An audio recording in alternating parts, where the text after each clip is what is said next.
اب میں بلا تاخیر اپنے مہمان خصوصی خطیب ابن خطیب حضرت مولانا زاہد امجد قریشی صاحب کو دعوت دوں گا کہ وہ آئے اور اپنے قیمتی ملفوظات سے ہمیں مستفید فرمائے. حضرت مولانا زاہد امجد قریشی صاحب.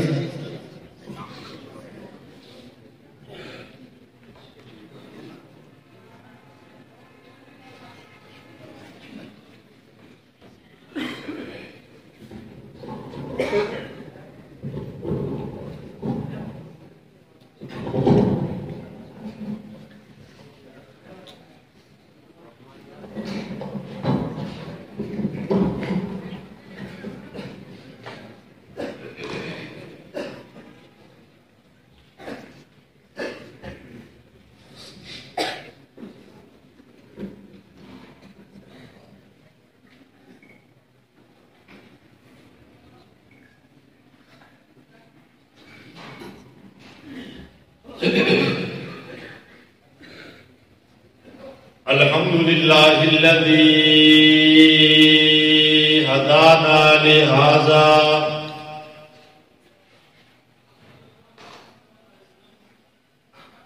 وما كنا لنهتدي لولا ان هدانا الله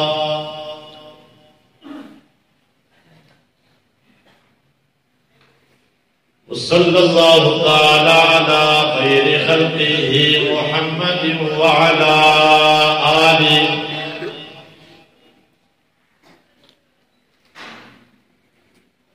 محمد وعلى آله وأصحابه أجمعين.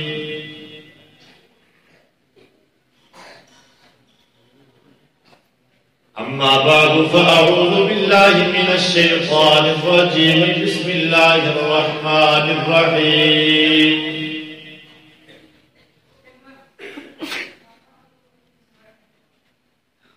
إنه لقرآن كريم في كتاب مكنون لا يمسه إلا المطهرون.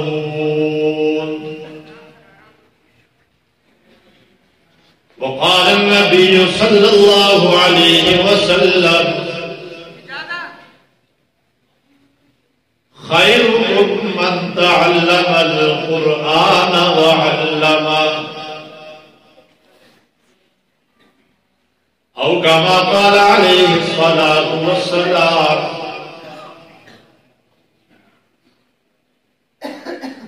نہ ہو اسلام کیوں ممتاز دنیا بھر کے دینوں میں، وہاں مذہب کتابوں میں، یہاں قرآن سینوں میں. گرد میں خواہی مسلمان زیستن، گرد میں خواہی مسلمان زیستن، نیست ممکن جز بقرآن زیستن. قرآن کا جھنڈا عالم میں پھر بار خدایا لہرائے. قرآن کا جھنڈا عالم میں پھر بار خدایا لہرائے. مسلم کا عمل قرآن پہ ہو، وہ دور مبارک پھر آئے. یا الہی تو ہمیں عامل قرآن کر دے. یا الہی تو ہمیں عامل قرآن کر دے. مسلمان ہونے سے مسلمان کر دے. ان اللہ وملائکتہ یصلون علی النبی یا ایھا الذین آمنوا صلوا علیہ وسلموا تسلیما. تسليما اللهم صل على محمد وعلى آل محمد كما صليت على إبراهيم وعلى آل إبراهيم إنك حميد مجيد اللهم بارك على محمد وعلى آل محمد كما باركت على إبراهيم وعلى آل إبراهيم إنك حميد مجيد. حضرات محترم، میرے انتہائی واجب الاحترام اسٹیج پر جلوہ افروز کثیر تعداد میں علماء کرام،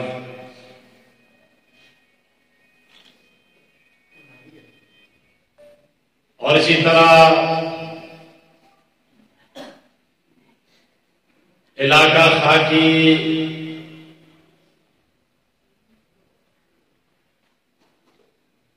کے غیور مسلمانوں،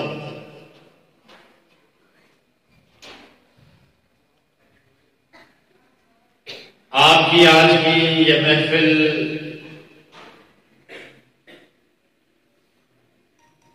عظمت قرآن کریم کے عنوان سے معنون ہے.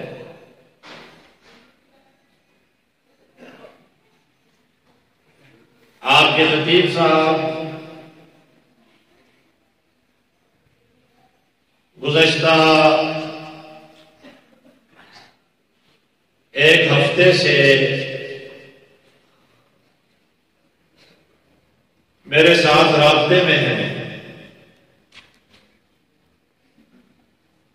انہی کے حکم پر آپ کی محفل میں حاضر ہونے کا شرف حاصل ہو رہا ہے. اصل خطاب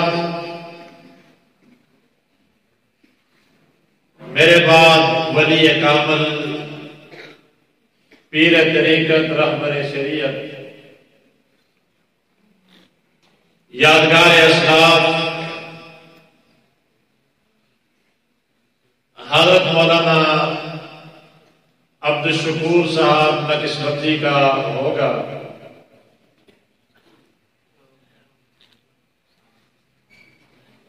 میں چند باتیں آپ کے گوش گزار کر کے اور حضرت پیر صاحب کو اپنا سبق سنا کر اجازت چاہوں گا. دعا فرمائیں اللہ تبارک و تعالیٰ مجھ ناکارہ کو سچی اور کھری باتیں کہنے کی توفیق عطا فرمائے اور ہم سب کو ان باتوں پر عمل کرنے کی توفیق عطا فرمائے. قرآن کریم کے ساتھ جو شخص اپنا تعلق وابستہ کرتا ہے قرآن اسے بلند و بالا کر دیتا ہے.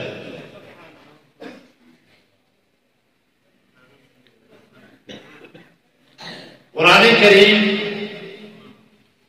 اللہ کا کلام بھی ہے اور حضور کا معجزہ بھی ہے. چند باتیں آسان فہم آپ کے سامنے عرض کروں گا جو آپ کے ذہن میں آسانی کے ساتھ آ جائیں.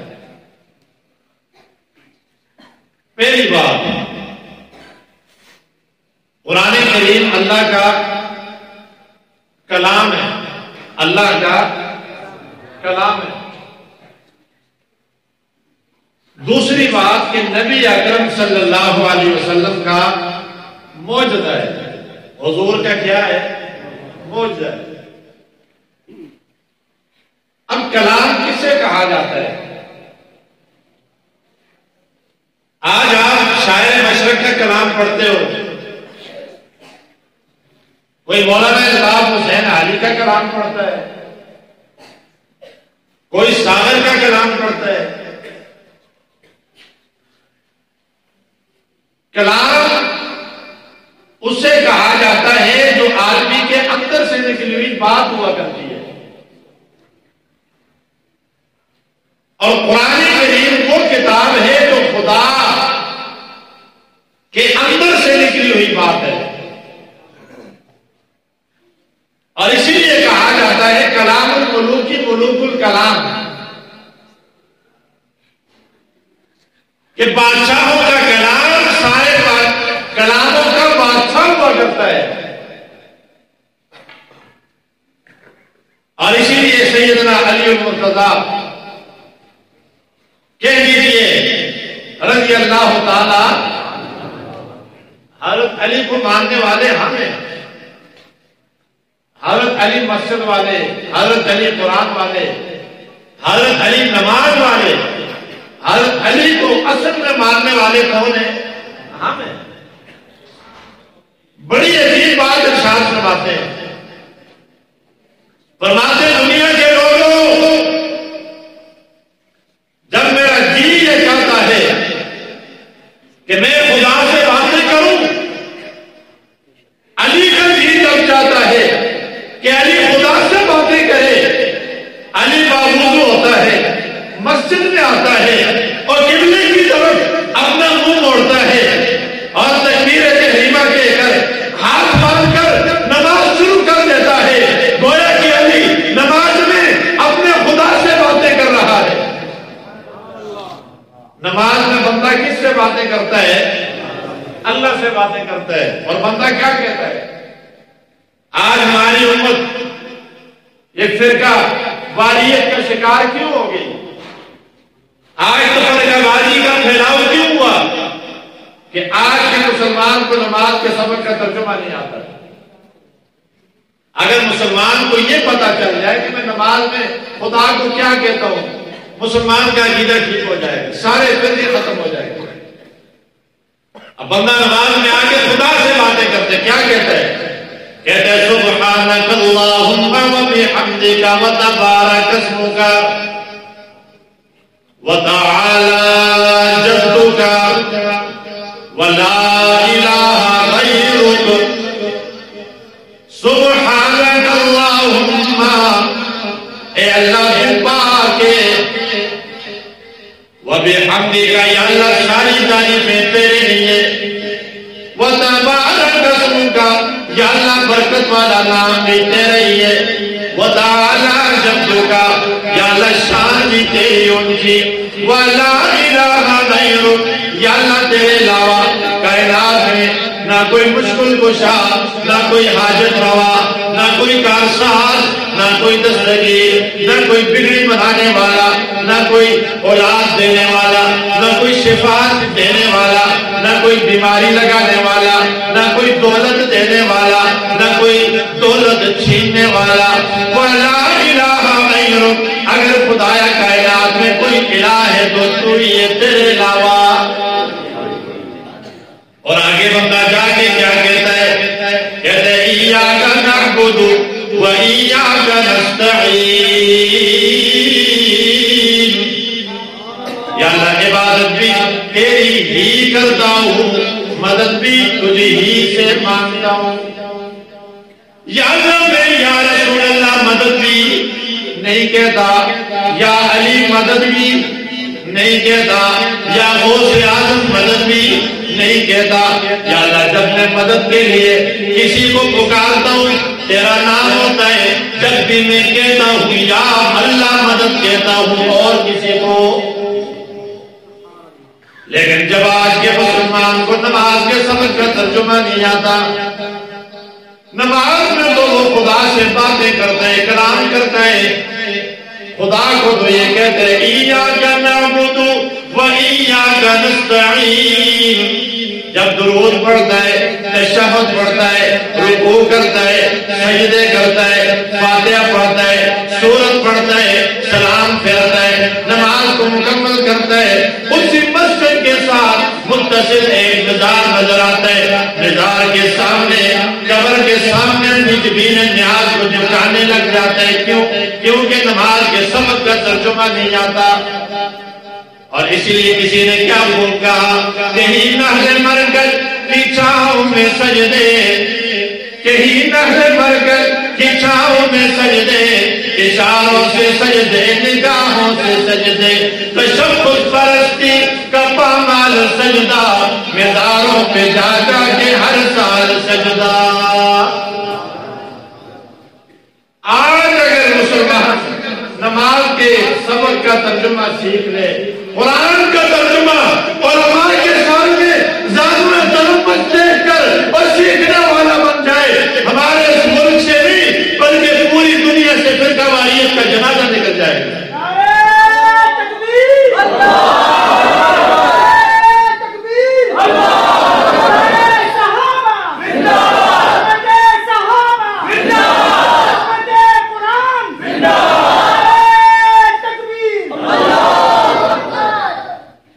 ماشاءاللہ پیر صاحب تشریف لا چکے ہیں، آپ نعروں سے ان کے استقبال کریں۔ نعرے تکبیر، آج ہوتا ختم نبوت، شان صحابہ، شان علماء حق، علماء دیوبند، عظمت قرآن زندہ باد، عظمت قرآن زندہ باد۔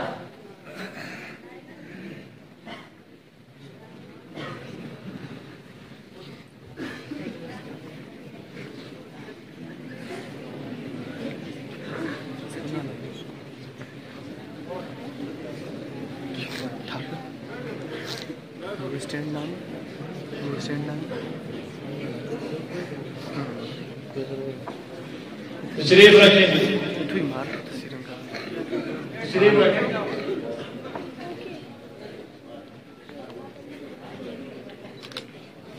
تشریف رکھیں، حضرت تشریف لا چکے ہیں، انشاءاللہ بس میں مختصر کرتا ہوں، آپ تشریف رکھیں۔ تو میں آج یہ کر رہا تھا، بات یاد ہے حضرت سیدنا علی المرتضیٰ رضی اللہ تعالیٰ عنہ کی، فرماتے ہیں دنیا والوں، جب میرا جی یہ چاہتا ہے کہ میں خدا سے باتیں کروں، میں موضوع ہوتا ہوں، مسجد میں آتا ہوں، قبلہ رخ ہو کر نماز شروع کر دیتا ہوں، گویا کہ نماز میں علی خدا سے باتیں کر رہا ہے۔ اور اگلی بات فرماتے ہیں جب میرا جی یہ چاہتا ہے خدا مجھ سے باتیں کرے، میرا اللہ میرے ساتھ ہم کلام ہو، فرماتے ہیں باوضو ہوتا ہوں، قرآن کا نسخہ، قرآن کا صحیفہ اٹھاتا ہوں، ہاتھ میں لے کر اور قرآن کی تلاوت شروع کر دیتا ہوں، اور مجھے یوں معلوم ہوتا ہے جیسے خدا مجھ علی کے ساتھ باتیں کر رہا ہے۔ قرآن میں خدا بندے سے باتیں کرتا ہے اور نماز میں بندہ خدا سے باتیں کرتا ہے۔ اور قرآن میں جا بجا اللہ فرماتے ہیں، کبھی اللہ مخاطب فرماتے ہیں یا ایھا الناس، کبھی اللہ فرماتے ہیں یا ایھا الذین آمنوا، کہیں اللہ فرماتے ہیں یا ایھا الناس ضرب مثل فاستمعوا له ان الذين تدعون من دون الله لن يخلقوا ذبابا ولو اجتمعوا له۔ اللہ اکبر، علماء ترجمہ سمجھ گئے ہوں گے، کاش آج ہمیں اس کا ترجمہ آتا ہے۔ اللہ اکبر، قرآن کریم اللہ کا کیا ہے؟ کلام ہے۔ اور دوسری بات نبی علیہ السلام کا معجزہ ہے، حضور کا معجزہ ہے۔ اب ایک فرق میں آپ کو بتاؤں، تورات موسیٰ علیہ السلام کو دی، انجیل عیسیٰ علیہ السلام کو دی، زبور حضرت داؤد علیہ السلام کو دی، لیکن تورات کتاب ضرور ہے، زبور کتاب ضرور ہے، انجیل کتاب ضرور ہے، لیکن تورات موسیٰ علیہ السلام کا معجزہ، زبور حضرت داؤد علیہ السلام کا معجزہ، اور انجیل حضرت عیسیٰ علیہ السلام کا معجزہ، اور نہیں قرآن کریم اللہ کا کلام بھی ہے اور رب نے اپنے پیغمبر پہ اتارا، فرمایا یہ کتاب بھی ہے، کلام بھی ہے، آمنہ کلام محمد مصطفیٰ کا معجزہ بھی ہے۔ اور معجزہ کہتے ہی اس چیز کو ہے جو دنیا کے فن اور کمال کو سرنگو ہونے پہ مجبور کر دے۔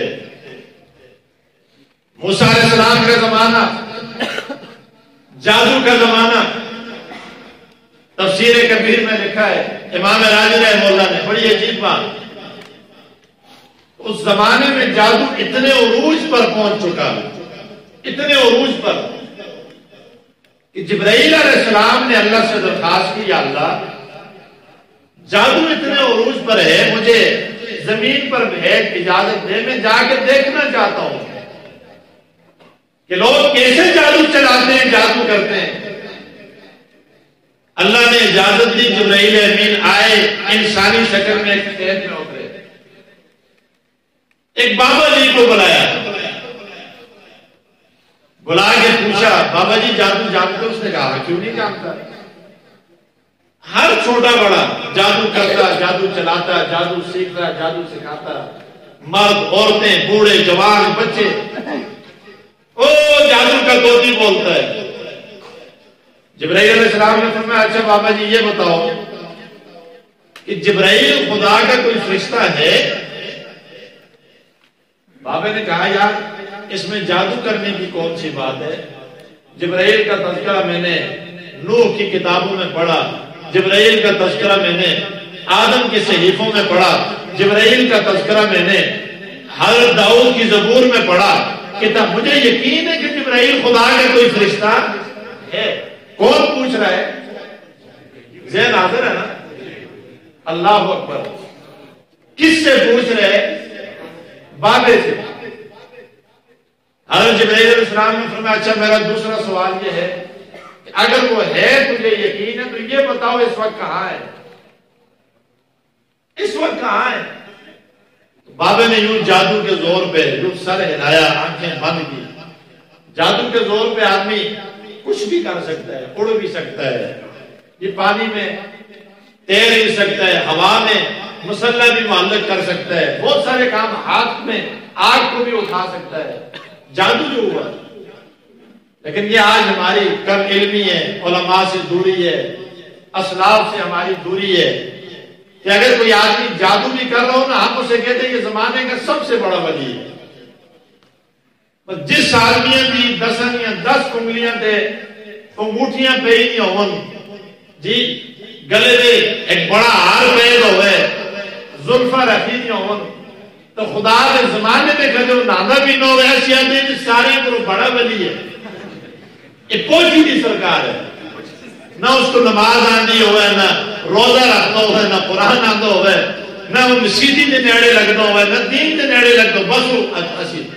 اس لیے شیخ سعدی رحمہ اللہ فرماتے ہیں نا، فرماتے ہیں کارے شیطان میں کند نامش ولی، کارے شیطان میں کند نامش ولی، گر ولی کی استلانت بر ولی، کارے رحمان میں کند نامش ولی، گر ولی کی است رحمت بر ولی۔ اور دنیا کے لوگوں ایک آدمی کام شیطانوں والے کر رہا ہو، نماز بھی نہ پڑھتا ہو، قرآن بھی نہ آتا ہو، ذکر بھی نہ کرتا ہو، وضو بھی نہ کرتا ہو، کوئی کام اسے دین والا نہ آتا ہو، بس ایک ہی کام آتا ہو کہ مریدوں کو تعویذ دینے لگ جائے، مریدوں کے نذرانے کھانے لگ جائے، نہ نماز کا طریقہ نہ قرآن کا طریقہ۔ اگر تمہیں دنیا میں ایسا آدمی تمہارے سامنے یہ دعویٰ کرتا ہے کہ میں اللہ کا ولی ہوں، ایسے ولی پہ خدا کی لعنت ہو۔ کار رحمان میں کند نامش ولی، گر ولی است رحمت بر ولی۔ کام رحمان والے کرے، اللہ والے کرے، چہرہ سنت کے مطابق یادگار اسلاف حضرت مولانا پیر عبد الشکور نقشبندی کی طرح ان کا نورانی چہرہ ہو، روحانی چہرہ ہو، کام ان جیسے ہو، سنت والے ہو، قرآن والے ہو، اور وہ قرآن و حدیث کے بہت بڑے عالم بھی ہو۔ اگر ایسا آدمی ولایت کا دعویٰ کرے، آنکھیں بند کر کے اس کے ہاتھ میں بیعت کرنا تمہارا کام ہے، ولایت کے مرتبے اور سیڑھیاں چڑھانا مجھ خدا کا کام ہے۔ کار رحمان کو نظنامش ولی، گر ولی است رحمت بر ولی۔ اور شاید فرماتے اگر ایسا ولی تمہیں ملتا ہے، ایسے ولی پہ خدا کی رحمت نازل ہو۔ بعض لوگوں کو جادو ہوتے تھے، سیاحتیں تھی کہ کرامت ہے۔ نمرود کا آپ کو بتاؤں، نمرود خدا کا ولی تھا جی، خدا کا دشمن تھا، خدا کے نبی کا اور دشمن تھا۔ اللہ اکبر۔ تفسیر کے اندر لکھا ہے اس کے دربار کے اندر ایک حوض تھا، بہت بڑا حوض، جیسے آج کل بھی بادشاہوں کے درباروں میں ہوتا ہے سوئمنگ پول، جس کا جو آج کل کے جو جدید نام ہے۔ اب روایت اس زمانے کی یہ تھی کہ ہر آدمی آتا اور اپنے گھر سے برتن میں کوئی چیز لے کے آتا نمرود کے دربار میں، اور وہ چیز حوض میں وہ ڈال دیتا۔ جب دسترخوان لگتا، کھانے کا وقت آتا تھا، تو ہر آدمی اپنے اسی برتن کو حوض میں ڈالتا، اس کے برتن میں وہی چیز آتی جو گھر سے لے کے آیا کرتا تھا۔ مثلا ایک آدمی شربت آن دے، دوا لسی آن دے، تریا دودھ آن دے، اس ساری چیزیں کو ایک آدمی اکٹھا کرے تھے، کوئی کنی کا رکھتے جدا ہوتی ہیں نہیں ہوتی ہیں۔ اس 14ویں صدی تک کبھی مسلمان ہوتے ہو گئے تو آخر ہو جی ابراہیم علیہ السلام سے ہی لگے گئے، اصل بزرگ تھے یا دیکھو نا۔ اور علماء نے لکھے ایک اور اس کا استدراج، اس کے دربار میں ایک درخت تھا نا، جتنے آدمی اس درخت کے سائے میں بیٹھتے زیادہ ہوتے جاتے، سایہ اتنے ہی بڑھتا جاتا تھا۔ اور ایک اور استدراج اس کو علماء نے لکھا، اس کے دربار میں ایک تانبے کی بطخ تھی، تانبے کی اصلی بطخ نا، تانبے کی اجگر بھی لوگ آتے نا، اصل یہ پیرن یہ بلیاں بھی غیب جانتی ہیں۔ ایک بلیاں کا فلسفہ اتوا ہے نمرود کے دربار میں۔ جب کوئی مہمان آنے والا ہوتا نا، وہ بطخ، تانبے کی بطخ بولنا شروع کر دیتی، دربار والے سمجھ جاتے کہ کوئی مہمان آنے والا ہے۔ اللہ اکبر۔ یہ استدراج ہے۔ کرامت ولی کے ساتھ خاص ہے۔ کس کے ساتھ؟ ولی کے ساتھ۔ معجزہ نبی کے ساتھ خاص ہے۔ اب ولی کا کیسے پتہ چلے گا؟ فرمایا اگر کوئی پیر، کوئی ولی وہ متبع السنت ہے، حضور کی سنتوں پر عمل کرتا ہے، عالم دین ہے، چہرہ سنت کے مطابق ہے، بہت بڑا عالم ہے، فرمایا وہ زمانے کا ولی ہے۔ اگر کوئی آدمی نماز نہیں پڑھتا، روزہ نہیں رکھتا اور قرآن نہیں آتا اسے، وہ مسجد کے قریب نہیں جاتا، وہ ولی نہیں ہو سکتا، وہ شیطان ہو سکتا ہے۔ ولی حضرت خواجہ بختیار کاکی، ولی حضرت خواجہ بہاؤالدین زکریا، ولی پیر پیران شیخ عبد القادر جیلانی، ولی حضرت حسن بصری، ولی حضرت جنید بغدادی، ولیہ عورتوں میں ولیہ حضرت رابعہ بصریہ، اللہ اکبر، ولی کامل گزرے ہیں۔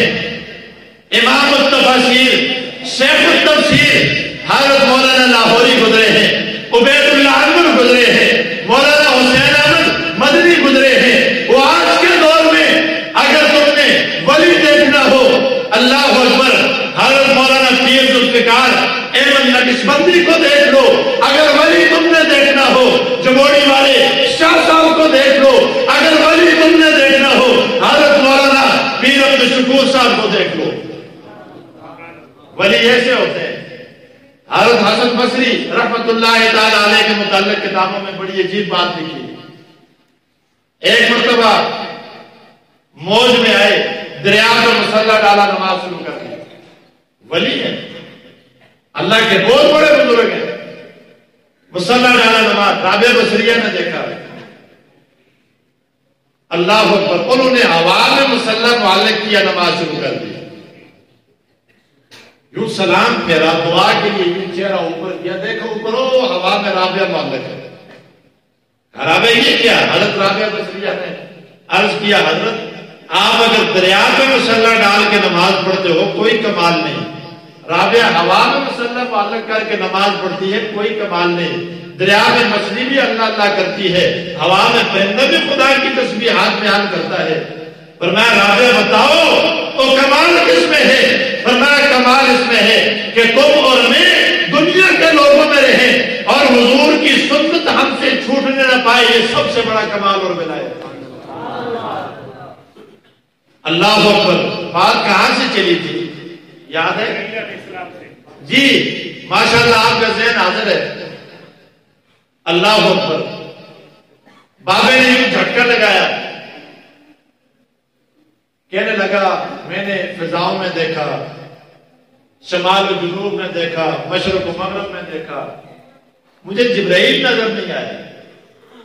جبرائیل علیہ السلام نے فرمایا بابا پھر ماننا پڑے گا نا جبرائیل کوئی فرشتہ نہیں، جب تجھے نظر نہیں آیا تو پھر جبرائیل ہے ہی نہیں، ماننا پڑے گا۔ اس نے کہا نہیں، جبرائیل ضرور ہے لیکن میں اس سوچ میں ہوں میں جبرائیل ہوں یا تو جبرائیل ہے۔ لیکن رب تعالیٰ نے اس زمانے کے مطابق موسیٰ علیہ السلام کو معجزہ وہ عطا کیا۔ اللہ اکبر، کہ اس زمانے کے جادوگر موسیٰ علیہ السلام کے معجزے کے سامنے سر نگو ہونے پہ مجبور ہو جاتے ہیں۔ اللہ فرماتے ہیں وَمَا تِلْكَ بِيَمِينِكَ يَا مُوسَىٰ وَمَا تِلْكَ بِيَمِينِكَ يَا مُوسَىٰ قَالَ هِيَ عَصَايَ أَتَوَكَّلُ عَلَيْهَا وَأَهُشُّ بِهَا عَلَىٰ غَنَمِي وَلِيَ فِيهَا مَآرِبُ أُخْرَىٰ۔ اللہ فرماتے ہیں میرے پیغمبر اور موسیٰ میرے پیغمبر تیرے ہاتھ میں کیا ہے؟ یا اللہ یہ میرا عصا ہے، میرا ڈنڈا ہے۔ اللہ فرماتے اس ڈنڈے کو ذرا زمین پہ پھینک، زمین پہ رکھ۔ القیہا یا موسیٰ فَإِذَا هِيَ حَيَّةٌ تَسْعَىٰ، اور دوسرے مقام پہ فَإِذَا هِيَ ثُعْبَانٌ مُّبِينٌ۔ حضرت موسیٰ علیہ السلام اپنے عصا کو زمین پہ پھینکتے ایک بڑا ایدھا بن جاتا ہے۔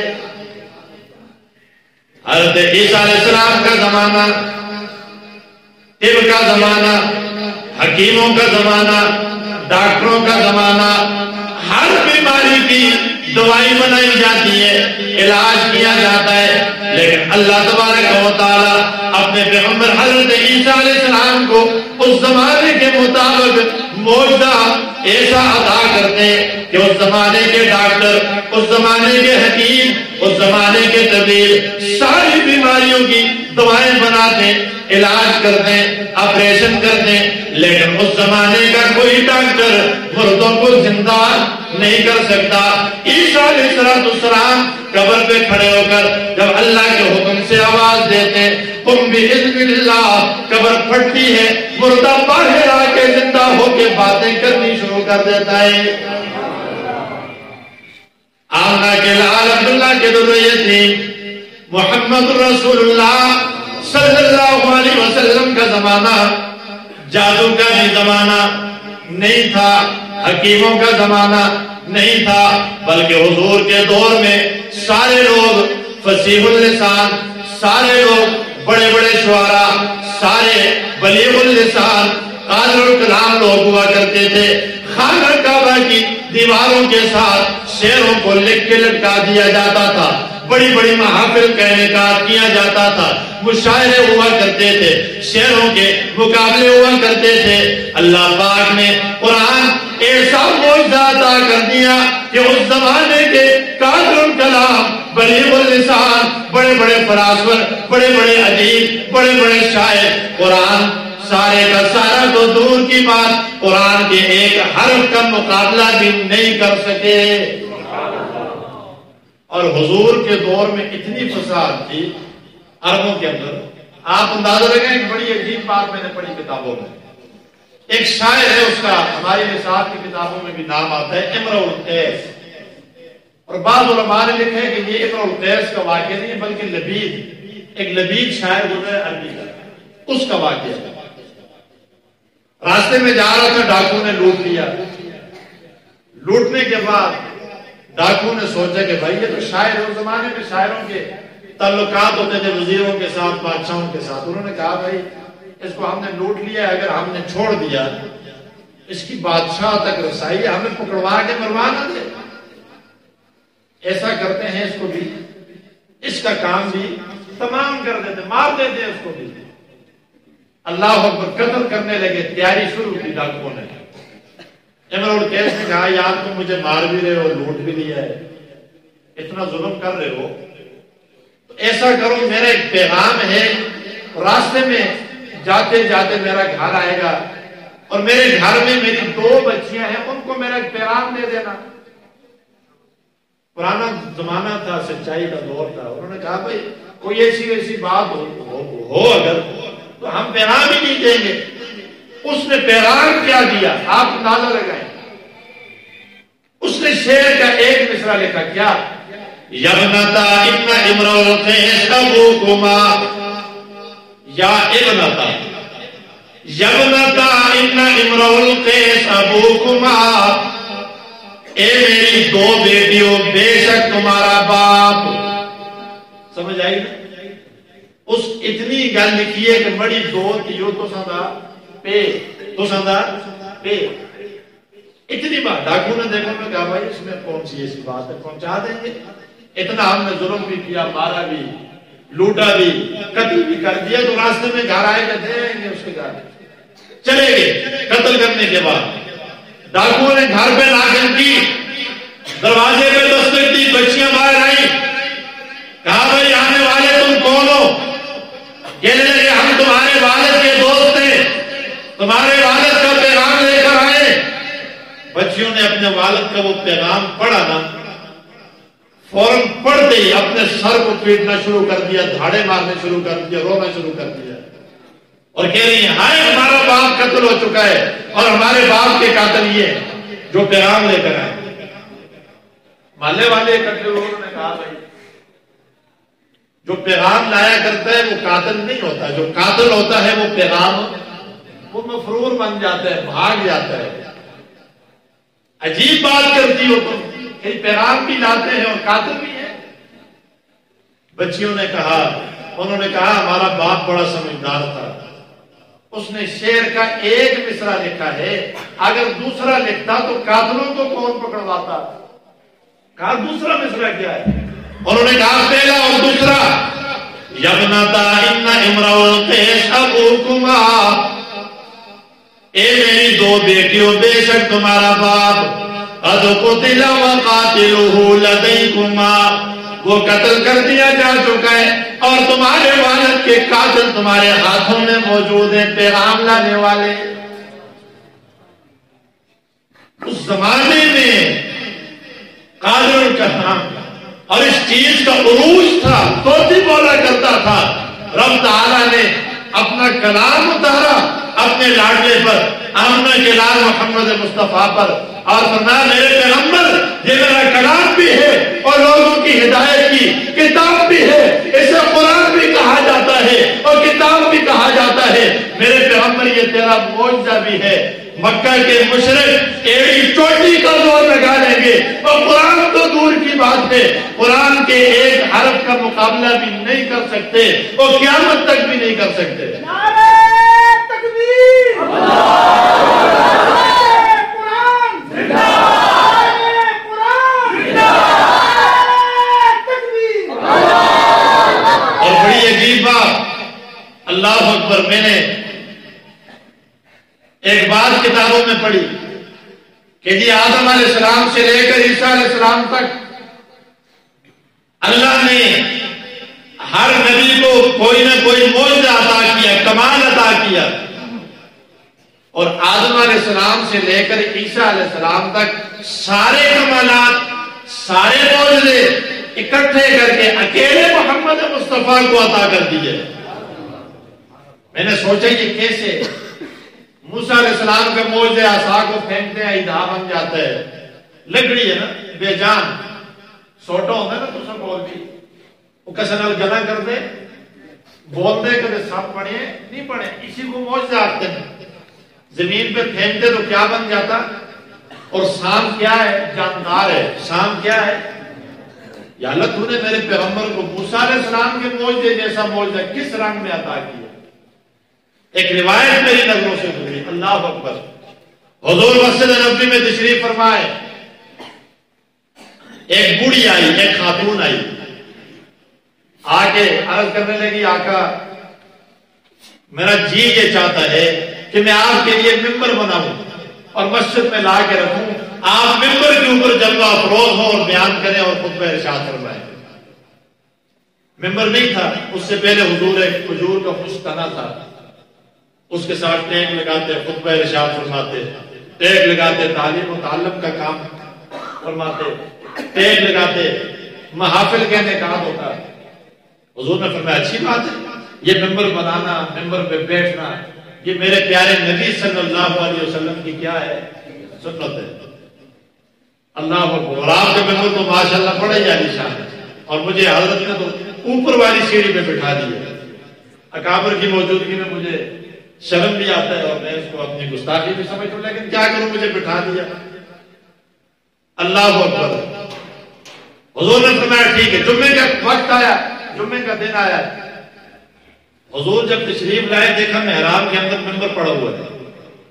اس خاتون کے غلام تھا نا، کارپینٹر تھا، مستری، فرنیچر کا کام کرتا تھا، اس نے بنا دیا. اب حضور نے کھجور کے خشک تنے کو چھوڑا جس کے ساتھ پہلے ٹیگ لگایا کرتے تھے. ممبر جب بن گیا، حضور آگے ممبر پہ جلوہ افروز ہوئے. بات سمجھ آ رہی ہے؟ مولانا گھوم رہے، مولانا نے بڑے عجیب رنگ میں اس کی عکاسی کی، اس روایت کی. ان کے ایک اپنا ہی رنگ تھا، نصیحانہ. کیا فرماتے ہیں؟ جب حضور نے کھجور کے خشک تنے کو چھوڑا، ممبر پہ تشریف فرما ہوئے، کھجور کا خشک تنا زاروں کے تار رونے لگ جاتا ہے. ادھر موسیٰ علیہ السلام کا معجزہ ہے، وہ بھی کیا ہے؟ لکڑی ہے. کیا بنتا ہے؟ جاندار چیز بنتی ہے. وہ آمنہ کے نام عبداللہ کے در یتیم اور محمد مصطفیٰ احمد مصطفیٰ حضور صدر کونین صلی اللہ علیہ وسلم اور جس خشک تنے سے جدا ہوتے ہیں، فرمایا وہ سانپ نہیں بنتا، بلکہ اس طرح زاروں کے دار رونے لگ جاتا ہے جس طرح کوئی آدمی اپنے جوان بیٹے کے جنازے اور میت پہ رو رہا ہوتا ہے. مولانا روم رہے، مولانا نے بڑے عجیب رنگ میں اس روایت کی عکاسی کی. فرماتے ہیں استن حنان از ہجر رسول، استن حنان از ہجر رسول نالم عزت، استن حنان از ہجر رسول کلچم نالت ستو بار زطول، درد حیر مادہ اصحاب رسول کلچم نالت ستو بار زطول. جب حضور کھجور کے خشک تنے سے جدا ہوتے، تنازاروں کے تار ارباب و عقول کی طرح رونا شروع کر دیتا ہے، انسانوں کی طرح رونا شروع کر دیتا ہے. صحابہ حیران پریشان کہ ابھی حضور نے خطبہ شروع نہیں فرمایا، رونے کی آوازیں کہاں سے آ رہی ہیں؟ حضور کیا دیکھتے ہیں؟ کھجور کا خشک تنا زاروں کے تار رو رہا ہے. حضور منبر سے نیچے تشریف لائے، تنے کے پاس گئے اور تنے کے قریب جا کر حضور نے تنے کے اوپر اپنا دست مبارک رکھا اور تنے کے ساتھ باتیں کرنی شروع کر دی.